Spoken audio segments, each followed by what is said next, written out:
God bless America, and God bless the families who have suffered from the devastating effects of this drug. Today, we bring you special coverage as President Donald J. Trump participates in a bill signing ceremony on July 16, 2025. This legislation represents a powerful step forward in the fight to protect our communities and support those who have been impacted. Just blow to the drug dealers, narcotic traffickers, and criminal cartels that we've all been hearing so much about for so many years, and very little has been done. And we take a historic step toward justice for every family touched by the fentanyl scourge as we sign the Halt Fentanyl Act into law. Good job. Good job.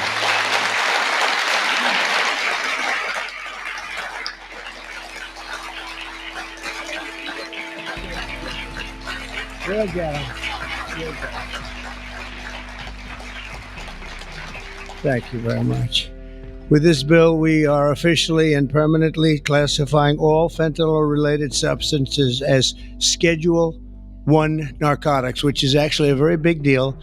It doesn't sound like much. It's a big deal, as they will tell you, meaning anyone caught trafficking these illicit poisons will be punished with a mandatory 10-year minimum sentence in prison.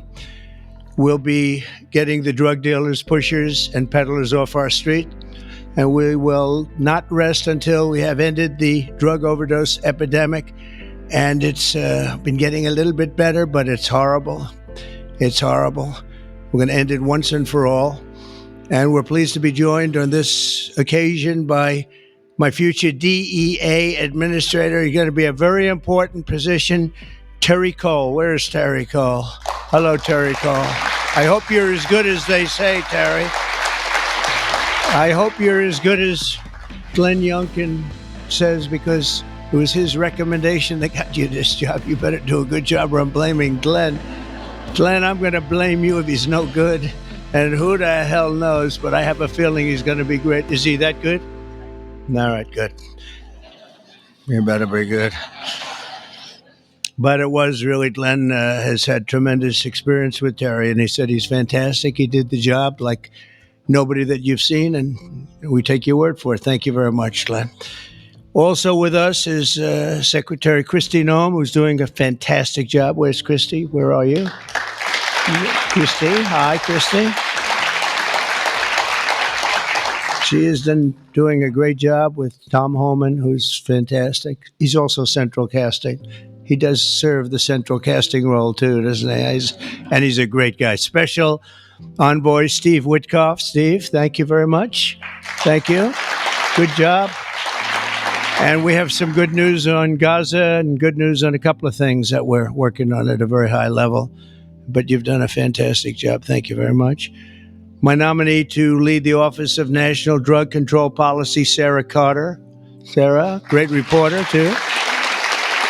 She was a very tough and good reporter, and you've done a fantastic job. So now you'll be able to put all that experience to work.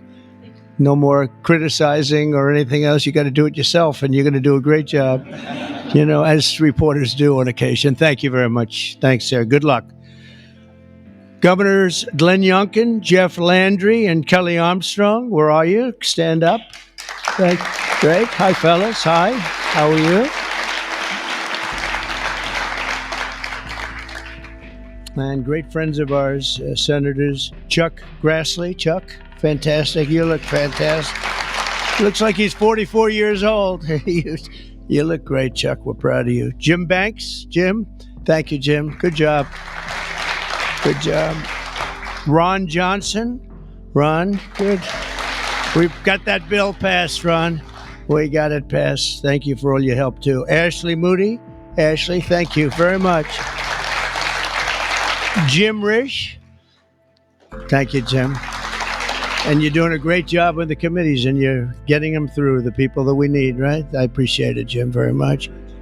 I urge him, like, Jim, you got to get going. No, Jim's been fantastic. Bill Cassidy. Thank you, Bill, very much. Thank you very much. And Roger Marshall. Roger, thank you. And by the way, I have to say, John Thune called. He said, "Can you get my senators back? We're taking a vote. So we're going to go as quickly as you can. And if you feel like the urge, just get out. And we got to get all these bills signed, a lot of them related to what we're doing. So don't have the urge to stay. I won't be insulted if you walk out." But he just called. He said, "Could you get him back as soon as possible?" Representatives Morgan Griffin, Brett Guthrie, Andy Biggs, Andy Barr, Buddy Carter, Addison McDowell, Troy Balderson. Hi, Troy. Randy Feenstra. Thank you, Randy. Scott Franklin, Tony Gonzalez, John the U.S. military to our border and unleash the patriots of ICE and Border Patrol to defend our country from an invasion. This was an invasion. This wasn't people coming in. This was an invasion of our country, allowed to happen by people either that didn't care or were just stupid people. Stupid people. I also designated the Mexican drug cartels as foreign terrorist organizations.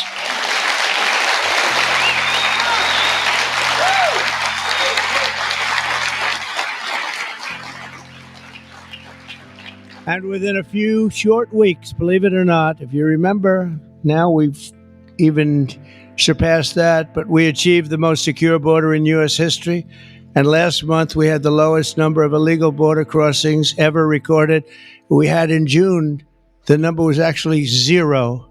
Now, even I don't believe that, but we're going to take it. How can you go from hundreds of thousands to 0? But that's what they say.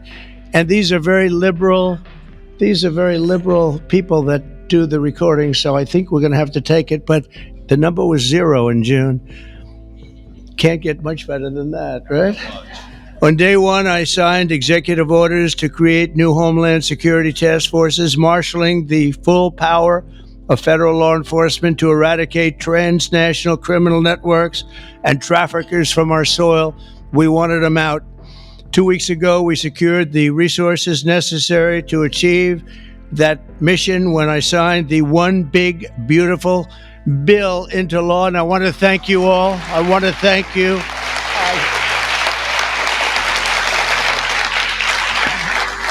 I want to thank you all. You did a great job. And you could go point after point how good it is. You know, they have just a hit against that. It's one of the biggest tax cuts in history. Really the biggest everything in history. We have things in terms of security, in terms of securing our country, taking care of our police officers, law enforcement, our ICE and Border Patrol patriots. I call them patriots because that's what they are. These are strong people, tough people that love our country. If they weren't tough, they wouldn't survive. But we do more for the country in that bill, I think, than just about any bill that's been passed. And we're going to have to start speaking about it because the Democrats use it. They say it represents death. How effective is that, right? That's pretty good. It represents that. That's all they have. They only have lies. It's the only thing they have. They don't have policy. They can't get people elected. They don't have good candidates. They don't have anything, but they do have two things. They stick together. They stick together like glue. And they always come up with a good little tagline. This tagline is death.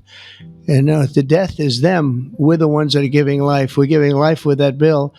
And there's so many good things, whether it's no tax on tips. Think of that. No tax on Social Security. No tax on overtime. If you buy a car, you want to buy a car, you get a deduction of interest on your mortgage. So think of that. Things that were never even a possibility.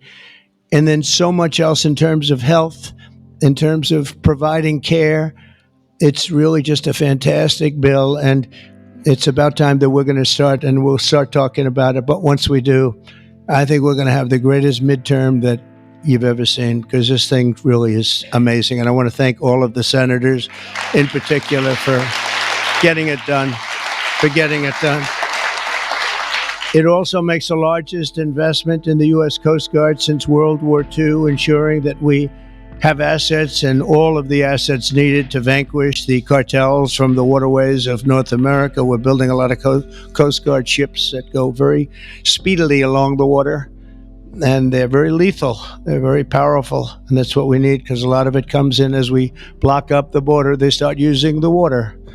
That's a good run. I could use that. They block up the border. We start using the water. And that's what happens. They start using the water. Who would think? They even actually developed small submarines. You saw that, right? Small submarines to get the drugs in. And it's incredible. But we've stopped them. I've also directed the Department of Justice to seek maximum sentences for fentanyl traffickers. We're going to absolutely do the maximum. Since my inauguration, the DOJ has seized over 4,500 pounds of fentanyl, which is a record, including with the enormous Sinaloa cartel bust in May, one of the toughest cartels out there, the largest fentanyl bust ever in United States history.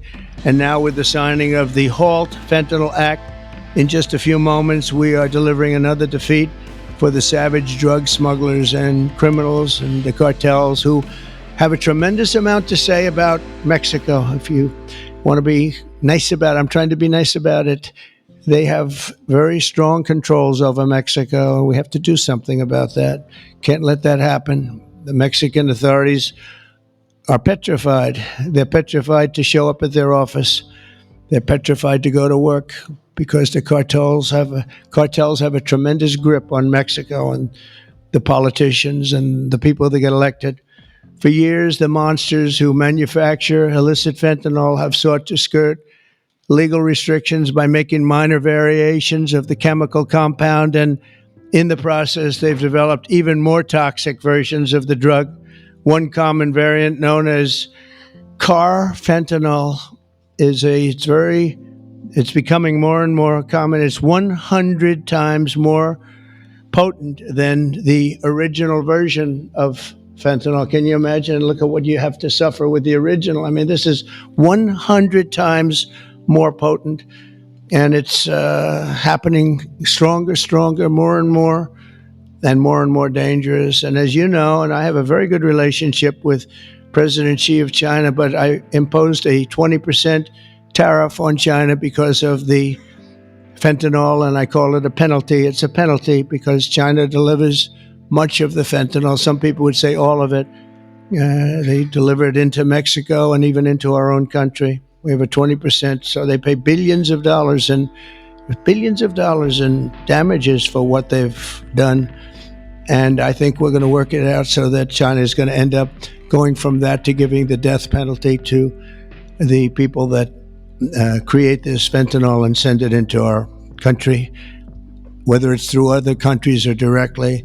I believe that we would have had that deal a long time ago. I shook hands with them, and then we had a rigged election, and we had somebody else come in, and they didn't know anything about a deal for the death penalty. The death penalty is going to be imposed on people from China that make fentanyl and send it into our country. I believe that's going to happen soon.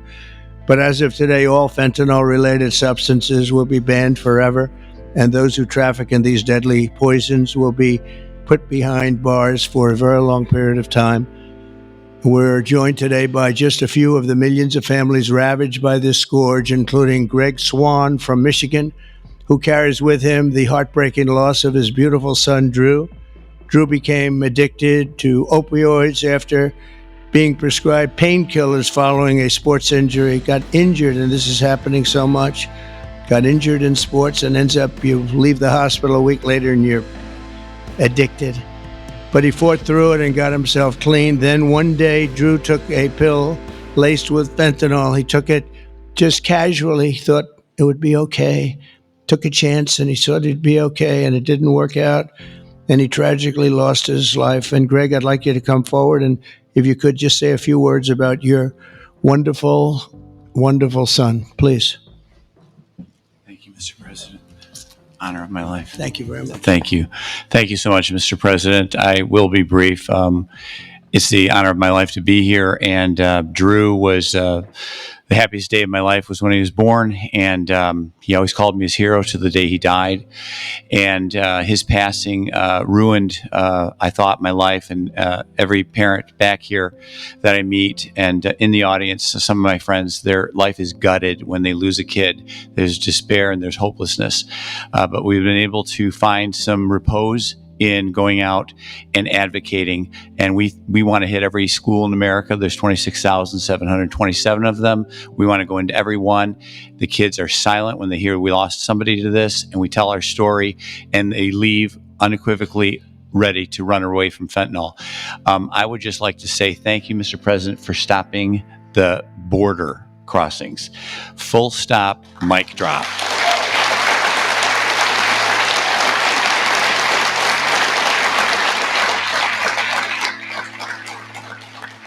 I'll step back but it was amazing what you did. We were being gaslit, and you came and lit a fire to that story, and we're a lot safer for it. Thank you so much. Thank you.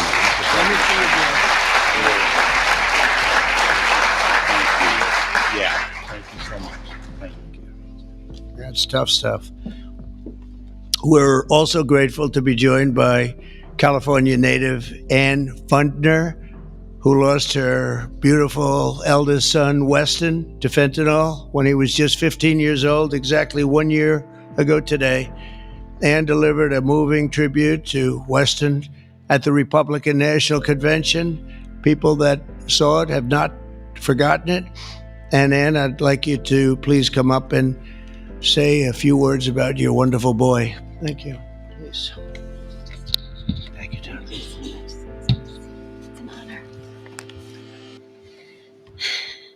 Good afternoon, Mr. President and distinguished guests. My name is Ann Fundner. Oh, hold that. Come here. I'm going to hold that. Thank you. Okay. And I'm an angel parent. 1 year ago today, on July 16th, I stood in front of America and told the story of my son, Weston, at the RNC. And about how he was a beautiful, loving, had a wonderful life. We did everything right. But one pill, one mistake, given by a friend under peer pressure, took his life. In the last 4 years, fentanyl became the #1 killer of Americans ages 15 to 48. And children under 14 are the fastest growing demographic. President Trump, for 4 years, we felt ignored. But you've changed that, and we appreciate that so much. You've closed the borders, sanctioned cartels, imposed tariffs, closed shipping loopholes. Most people don't know about that. That was a big one. Dealt with countries where it's coming from. You mobilized Treasury, Justice Department, Homeland Security, lawmakers, legislators, and today the signing of the Halt Fentanyl Act, bipartisan and overwhelmingly supported by everybody, making fentanyl a Schedule I drug to strengthen the criminalization and prosecution of people who peddle this. It is a lifeline for families across America and keeping our families safe. And that's all you always want, to keep America safe. And thank you so much. Thank you for keeping America safe and for our children. And this is what we voted for, Mr. President. God bless you. God bless our angel families who are all here with us today, and all of you sitting up here with us. And God bless America. Thank you so much.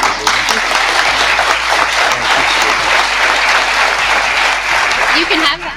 Would you like that? I would love to give that to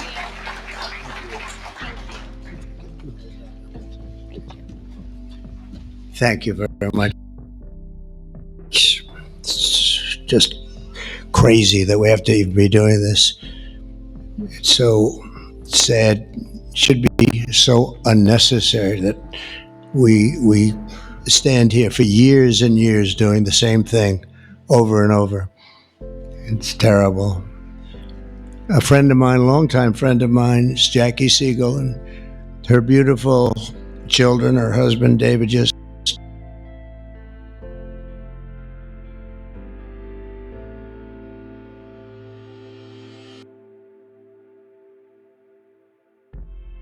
passed away. David Siegel was a great developer, great developer, great guy, a friend of mine. But her children, Jordan, Jacqueline, and Drew, come from Florida. Jackie, Victoria to drugs when Victoria was just 8.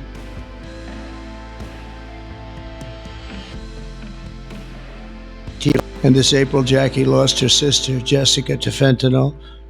In her daughter's honor, Jackie founded Victoria's Voice. And I'd like to ask Jackie to come up and say a few words.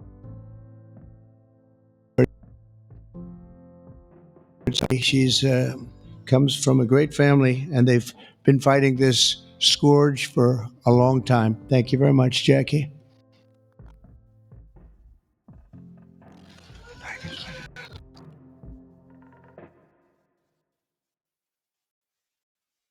Mr. President, it's an honor to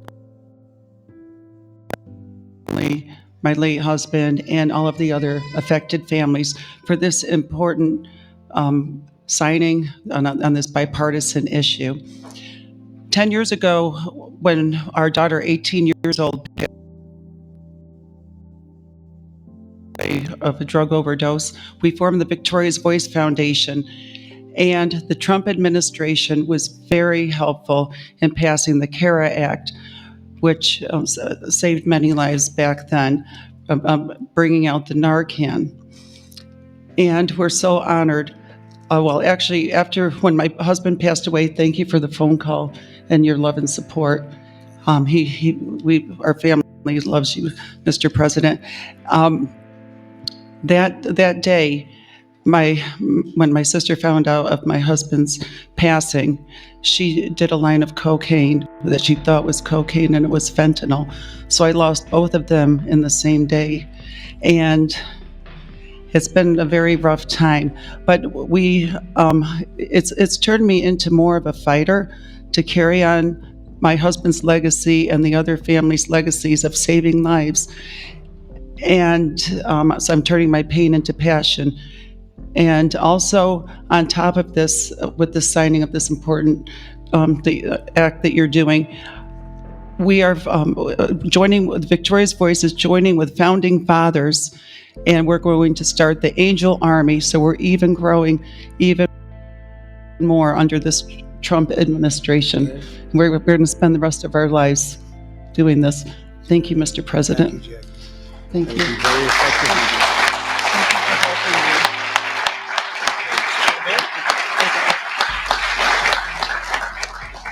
That army will be very effective, knowing Jackie.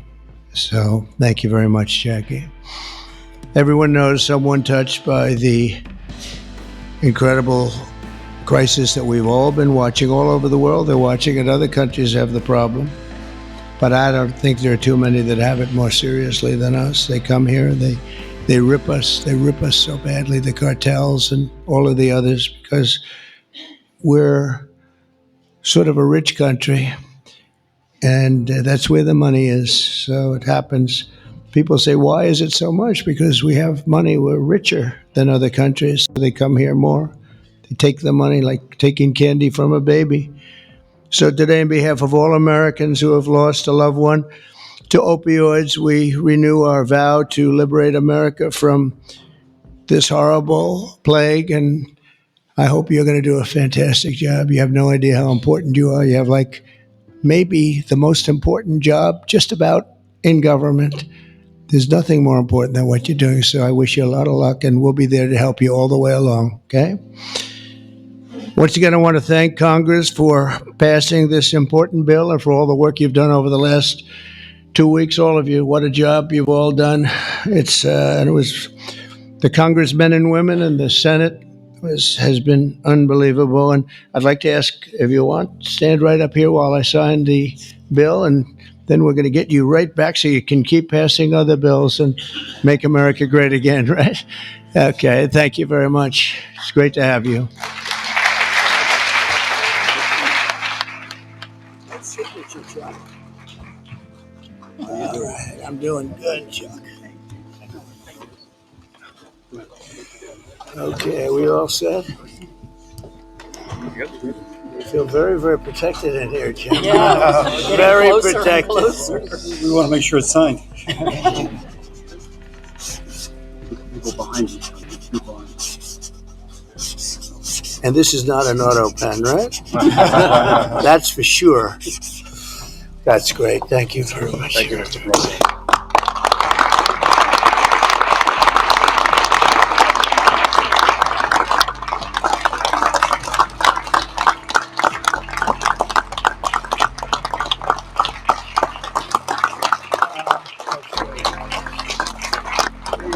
Pass these out.